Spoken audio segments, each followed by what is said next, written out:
Here we are once again, coming to you from Stockton, California. I'm dodging bullets left and right, and that's just to get to my desk. I'd like to go ahead and give a big shout out to everyone at the RETIC Nation Facebook group. Great big group of reticulated python keepers and breeders there. Are we still saying shout out? Do we still do that? Anyway, giving a shout out to the RETIC Nation Facebook group. Go check it out.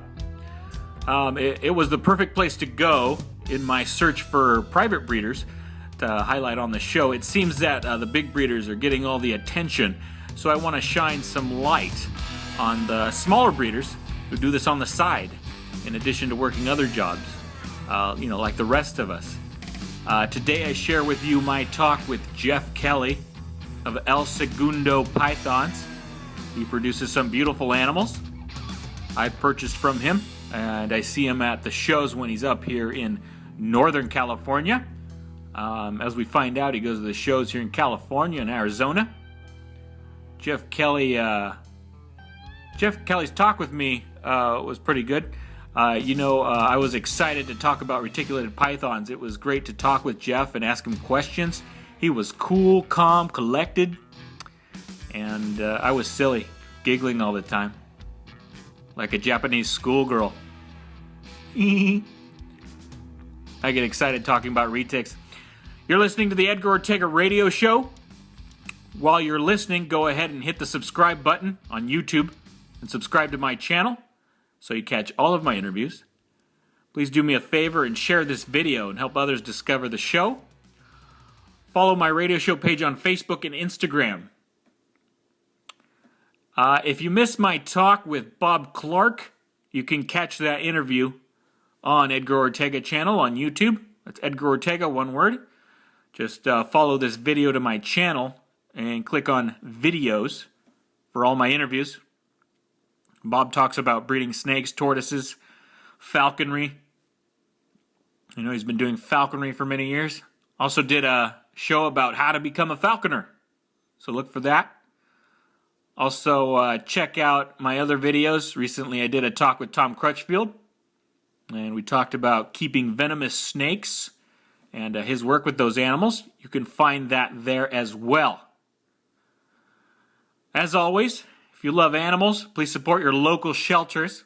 They give 100% of your donations to helping animals. But if you give to the Humane Society of the United States, they use less than 1% of that. 1% of the money you donate to actually help shelter animals in the U.S. Instead, they put that money into other things, including pushing legislation to take your pets away from you. You can believe that. So do the math. Throw your money away by donating to the Humane Society of the United States, or donate to actually helping animals by donating locally. Donate to your local shelters, never to TV commercials. That's my message to you. But today, I'm eager to introduce you to a young man who loves reticulated pythons. He schools me on some of the morphs that are out there these days, and we hear about what his work is like and breeding reptiles, breeding retics. It's pretty awesome. Retics are a lot of work. Keeping a dozen ball pythons or colubrids is quite different from keeping a dozen adult retics. You can imagine. I think Jeff says in the interview he's got about 40 adults, I think it was. You'll find out in a second. It's quite a commitment, especially in physical space and time. You've all cleaned out that cage, put the snake back in there, and it makes a mess again. And it's a whole thing just to clean it. Retics are fun that way. Anyway, my talk with Jeff Kelley of Segundo Pythons. Here it is. Enjoy. All right, now, in an effort to promote small businesses in the reptile industry, smaller private breeders, I want to highlight and talk to those of you who have small-scale breeding operations. It seems the big guys these days get all the attention, so I think it's time we shine some light on some of you guys who breed reptiles at home. Many of years ago, I began keeping reptiles, and I went through the typical progression of keeping a variety of species, and like many reptile hobbyists, we end up discovering a few species that we like the most, and end up focusing on one or two. I ended up gravitating towards the larger boids, the large constrictors, first with boas and then on to larger pythons. Eventually, I ended up keeping reticulated pythons exclusively. All of the animals I kept, retics ended up being my favorite, if not my one of my favorites. So knowing that reticulated pythons hold a special place in my heart, I'm going to start off by introducing you to some private reticulated python breeders. Today, I'd like to introduce you to 24-year-old Jeff Kelley. He's the owner and operator of Segundo Pythons, ESP for short, down in Southern California, specializing in reticulated pythons.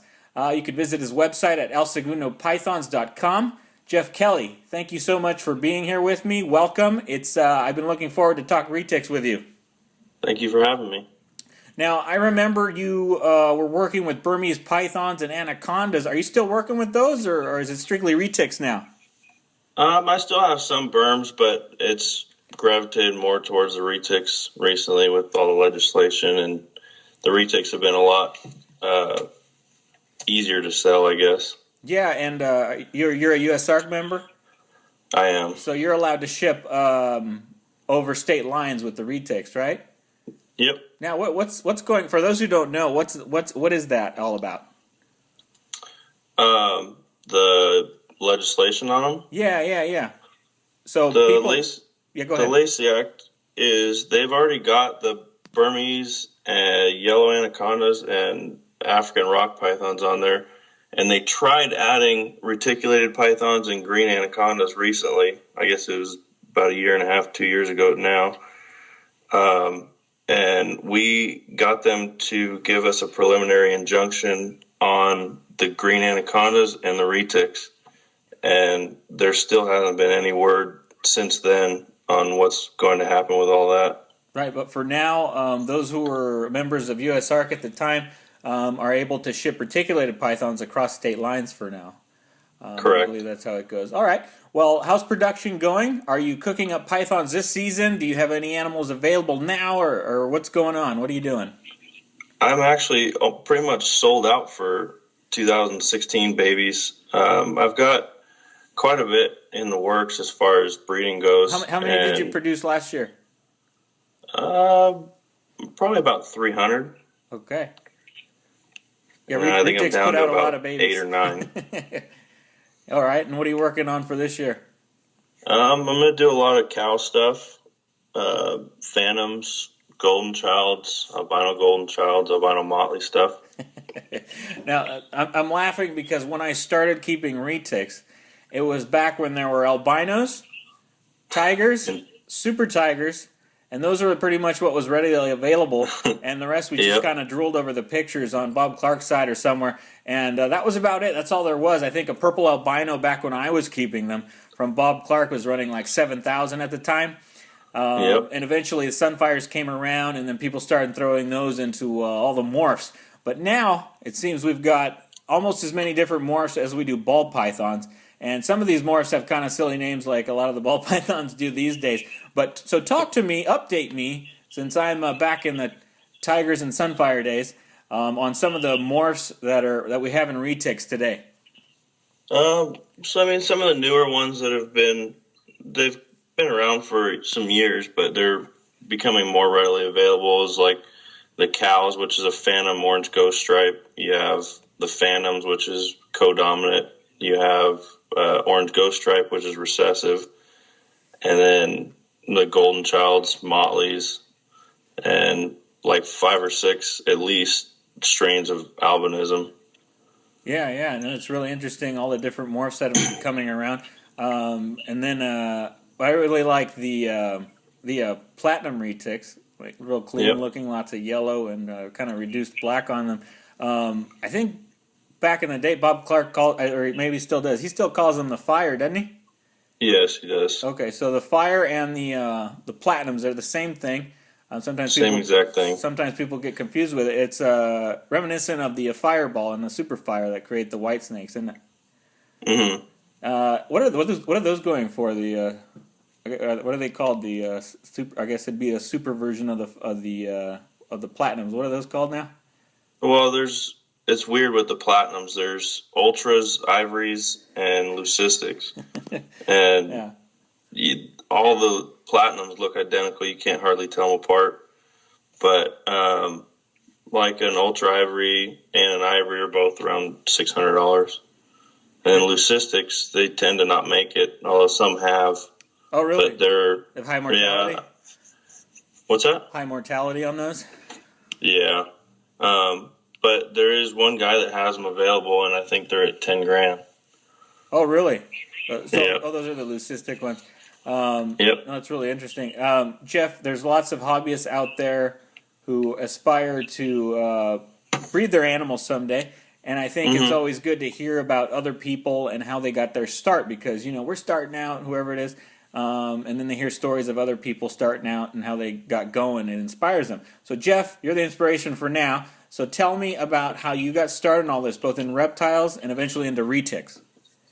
Well, when I was like 8 or 9 years old, I kept nagging my parents for a snake, and I finally got a baby ball python for like my 9th or 10th birthday. Oh, you didn't get a retic your first snake? No. That's probably a good thing. I didn't know much about snakes at that point, but That's so I got a ball python, and then I had that for a couple years, and then I think my parents ended up getting rid of it, and then it was probably about 4 years, and then I ended up getting a red tail, which I still have, and I've never done anything with it. It's just been a pet. Oh, you have your first boa. Yep. First cool. and only. How old is it now? It's got to be like 9. Oh, that's awesome. Yeah. And then from that, I wanted a retic, and I ended up getting one, like, I think it was my senior year in high school. And from there, I just decided I wanted the challenge of breeding just to see if I could do it. The retics? It kind of just snowballed from there. It never really stopped. So you went ball python to boa to retic. Yep. You never messed around too much with the colubrids. No, never even owned one. Oh, no, it's really interesting. That's kind of how I was when I got my first retic. They're really different, aren't they? There's something different about them, how they move. I mean, Burmese pythons will kind of sit there like a ball python, but a reticulated python, it's always curious looking around, what's this, what's that, and, sometimes hard to handle when you have them out sometimes. They got energy, and they also feel different. They're so soft, and they got that thin skin. It's really interesting, and that's what sucked me in, too. No, so and then you got into retics, and how did you end up turning that into a business?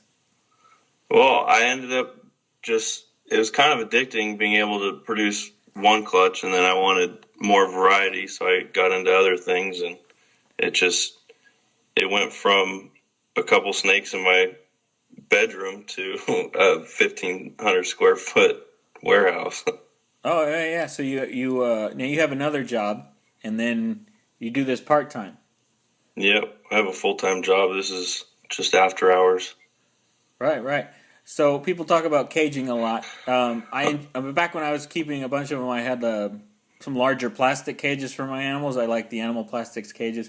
What caging system do you keep? A lot of people ask this. And go ahead and start with the caging. The caging was made by a company that's no longer around.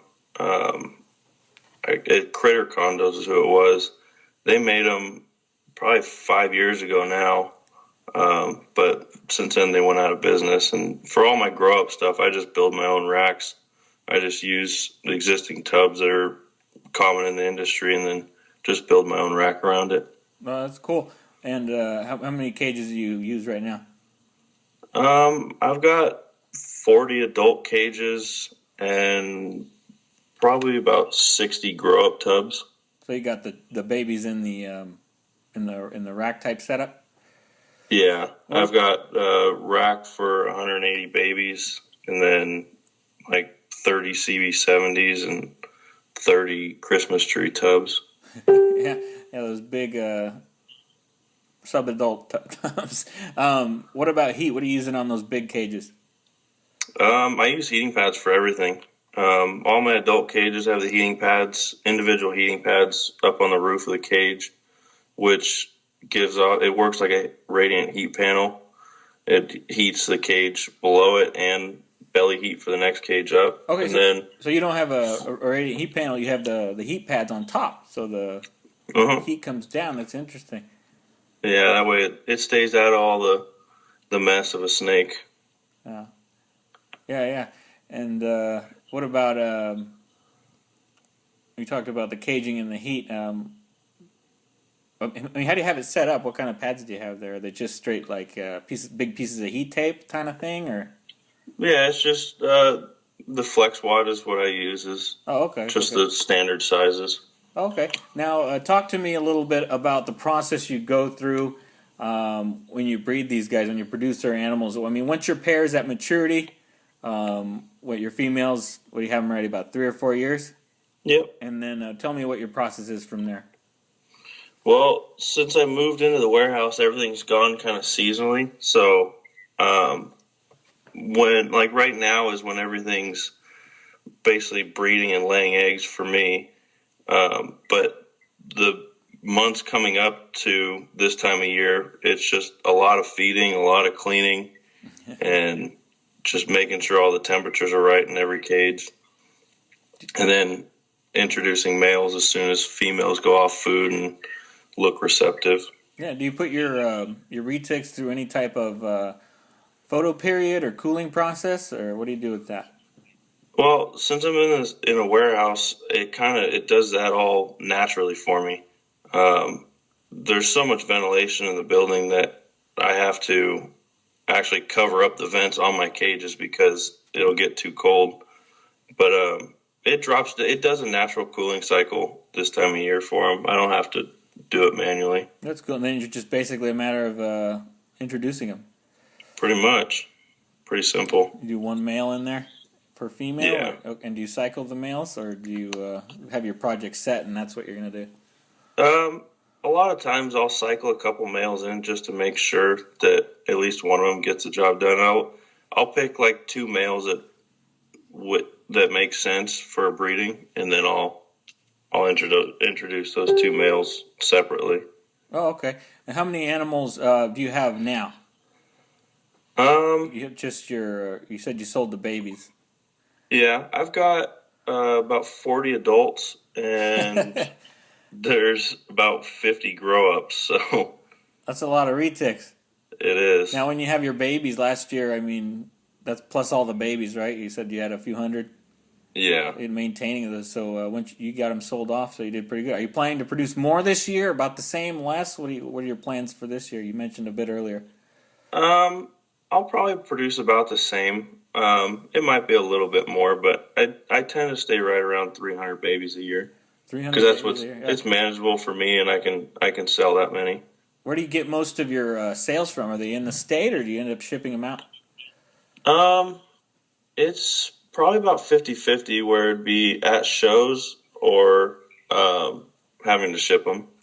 Yeah. So now, if legislation ever comes around to where you can't ship those over state lines, is that going to affect you quite a bit? I imagine if that's half your it will. business. Yeah. I mean, would you keep doing it? Yeah, I will. I wouldn't produce nearly as many. Yeah. Okay. And take me through a typical day. How many hours do you put in each day? First of all, at your other job, and then you come in here, and then you start working with your animals to maintain ESP. Take me through a typical day. How many hours you put in? Well, I usually get up around 5:30 every morning to be at work by 7, and I get off at 4 and then sit in an hour of traffic into my shop, and then I'll spend about 3 to 4 hours every night cleaning my own stuff, whether it be the rats, the geckos, the snakes, whatever. So I'm usually not available until around 9 o'clock at night every night, and then almost every weekend. Yeah, for those listening, I mean, he just got off work and he agreed to talk with me. So as soon as he's done talking with me, he's going to go work on the snakes. Do you have help? Do you do it all yourself? Do you have volunteers? How's that work?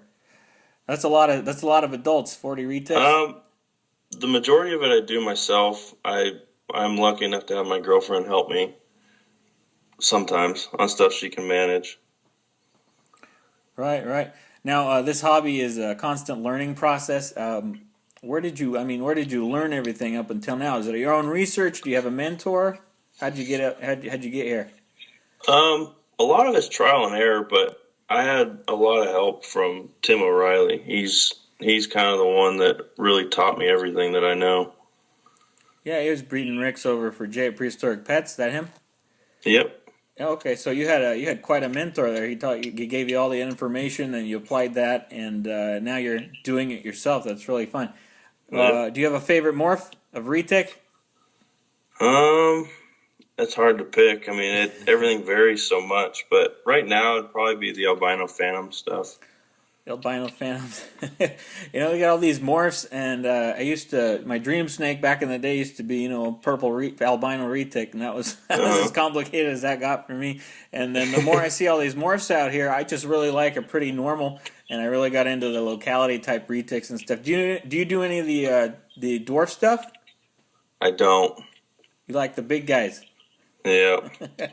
Yeah. No, I kept. I think I had a super dwarf back in the day, an adult female, and it was really interesting. I mean, it was an adult, but it was the size of a big corn snake. It was pretty wild. Yeah. Do you have a favorite animal? Are retics your favorite animal, or are these just the ones you work with? What's your favorite animal? No, the retics have always been my favorite. They've always really piqued my interest, but recently I've gotten into the geckos, not really the crusteds, but the gargoyles, the chihuahuas, and the leachianas. And those have kind of re-sparked the whole thing. Like when you start out with reptiles, you want one, and then you end up with 100. It's the same effect all over again. Maybe you start with ball python to boa to retic, so maybe you're just starting to go through that process we all went through to see, we kind of like this thing over here too. So geckos, Yep. huh? What got you into geckos? I mean, if I can ask. A lot of it was my girlfriend, for one. She was nagging for a crested gecko at a show, and then I had an office in my shop that I wasn't using for anything, and it's all insulated and everything, so I can temperature control the whole thing, which is, I mean, for the New Caledonia species geckos, it's super easy. It's not a whole lot of work, and they're really interesting. Then you got into leechies? Yep. Kind of the same way? Yeah. You got like future projects going on with your retics? I mean, what's something you want to produce down the line that you haven't yet, or are you just kind of trying to produce what you have right now? Not really pushing to make anything new this season. A lot of it's going to be the cow stuff, which hatches out as an all-white snake and develops black spots as it gets older, which is pretty unique. Where does that come from? Talk about the cow morph. The cow is a phantom and an orange ghost stripe. All right, you can either get it by breeding a phantom to a visual or to a head orange ghost stripe. No, pretend I don't know anything. What's a phantom? You get all these morphs now. It's a codominant mutation that looks fairly similar to the orange ghost stripe. That's how they originally made the first cow, from what I understand, is they thought they had two phantoms or two orange ghost stripes, bred them together, and hatched out an all-white snake. Yeah. What are these cows going for? They're about $4,500 right now. $4,500 right now. I imagine they might stay like that since at least for a little bit. Yep. Are you planning on continuing to breed snakes your whole life, or is this kind of a right now thing? What's in the future for Jeff Kelley and El Segundo? No, I plan to do it for a while. I don't see myself getting out of it anytime soon. Do you ever want to do it? You ever want to do it full time? No, can't afford it. You didn't do it. If you could. Yeah, I would definitely do it full time if it would pay the bills. Right now, you get up super early. I mean, you get off work pretty typical time. You're getting off right now, actually a little later than typical. And now you're about to go work on your animals. I mean, obviously, you're very committed to the animals. You've been doing this for how many years now with the warehouse? 2 years in the warehouse, and then I had some space in my dad's warehouse for 3 years, so a total of 5. No, it's a lot of work. I mean, the people that are out there that are successful. I talked to Bob Clark recently. I've been to his place. Have you been to his place? I haven't. Oh, okay. Well, he's constantly working. He hardly ever takes a day off. He hardly ever goes on vacation. I mean, he's constantly working. I guess that's how it has to be. If you have so many animals, you got to take care of them. It's a lot of work, isn't it? Yeah, it definitely is. Now, Jeff, I see you when you come up to the Sacramento show. You always have beautiful animals on your table. Are you doing the shows this year? If so, what shows are you planning to attend? I've done just about every show in California and Arizona this last year, and I'm going to continue to do that next year also, or this year, I should say. So Arizona, California. So you'll do all the SoCal shows, and you're going to come up north Sacramento again? Yep. I come up there for Sacramento and Fresno, which is, Tulare this time. Oh, were you there this past weekend? Yep. Oh, okay. Well, I missed you. I didn't make it down to that show. Yeah. Okay. Well, Jeff, I love RETICS. It's great talking to you. I'm planning to talk to some other retic breeders, kind of do this on the side, not necessarily their own thing. I appreciate you talking to me. Hope we can talk again. Maybe we'll talk morphs next time. Thanks for talking to me about RETICS. Cool. Thank you. I know you're a busy guy. Go ahead and get to your animals. Thanks so much. Have a good night. All right. You too. Once again, that was Jeff Kelley of El Segundo Pythons. You can check out his website, elsegundopythons.com, and you can see what he's going to have available this year. Thank you guys for listening. Also, those of you at the Retic Nation Facebook group, another shout out to you guys. Be sure to check out that group if you haven't already. Follow me on YouTube, Facebook, and Instagram. My name is Edgar Ortega, and you've been listening to the Edgar Ortega Radio Show.